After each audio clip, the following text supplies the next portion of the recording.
नमस्कार दोस्तों, अगर आप हाल ही में अपना म्यूचुअल फंड पोर्टफोलियो चेक कर रहे हैं तो शायद आपने खासकर आईटी सेक्टर फंड्स में लाल निशान यानी निगेटिव रिटर्न देखे होंगे।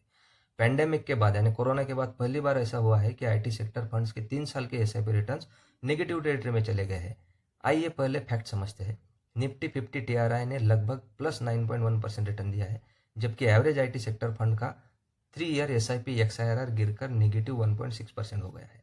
और अगर हम निफ्टी आईटी इंडेक्स देखें तो एसआईपी रिटर्न लगभग -7.1% तक नीचे है, यानी ब्रॉडर मार्केट और आईटी सेक्टर्स के बीच गैप तेजी से बढ़ रहा है।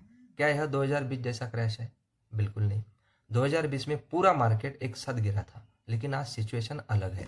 निफ्टी 50 अभी भी अपने ऑल टाइम हाई से सिर्फ लगभग 4% नीचे है, लेकिन निफ्टी आईटी इंडेक्स अपने पीक से लगभग 33% नीचे है। यानी यह पूरे मार्केट का क्रैश नहीं, बल्कि टारगेटेड सेक्टरल स्लंप है। गिरावट के पीछे कारण क्या है? इसके दो बड़े कारण हैं। यूएस में डिस्क्रिशनरी टेक स्पेंडिंग धीमी हो रही है। एआई लेड डिसरप्शन में ट्रेडिशनल आईटी बिजनेस मॉडल पर अनसर्टेनिटी बढ़ रही है। अर्निंग डाउनग्रेड्स भी लगातार आ रहे हैं, जिससे सेंटिमेंट कमजोर है। फंड मैनेजर ऐसे समय में क्या कर रहे हैं?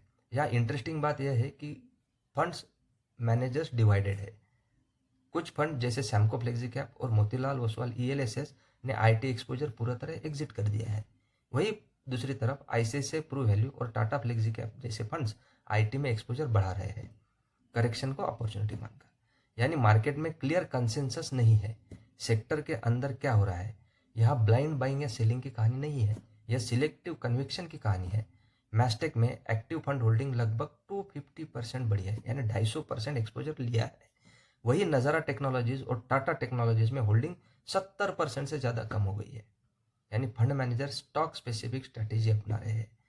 राइट। तो बड़ा सवाल यह है कि क्या यह बाइंग अपॉर्चुनिटी है या फिर ये कोई वैल्यू ट्रैप है? इसका जवाब शॉर्ट टर्म में कोई निश्चित रूप से नहीं दे सकता। राइट। लेकिन एक बात साफ है, सेक्टर फोकस फंड्स और डाइवर्सिफाइड फंड्स के बीच डाइवर्जेंस पहले से कहीं ज़्यादा बढ़ गया है।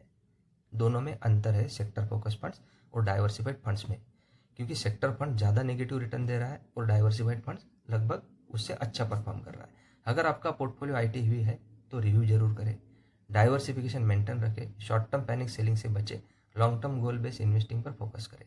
Remember, consistency and discipline creates wealth. Thank you very much.